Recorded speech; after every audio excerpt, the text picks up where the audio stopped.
রহমতুল্লাহি ওয়া বারাকাতুহু। আমি এমন একটা জায়গায় দাঁড়ায় আছি যেখানে আসলে আপনার দিল ঠান্ডা হয়ে যাবে। আপনি দুনিয়ার যত গুনাহগার ব্যক্তি হন না কেন, এখানে আসলে আপনার মনে হবে যে আপনি এমন একটা জায়গায় হারাই গেছেন যে আপনি এখন গুনাহের কথা চিন্তাই করতে পারবেন না।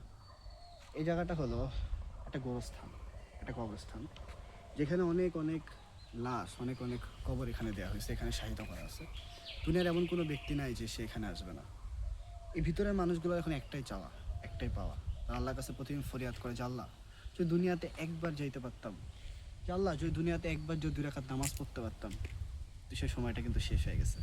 এজন্য আমরা যত যাই গুনাহ করি না কেন, আমাদের সময় কিন্তু সাধন করতে হবে। আমরা কিন্তু সময়টাকে কাজে লাগাইতেছি না।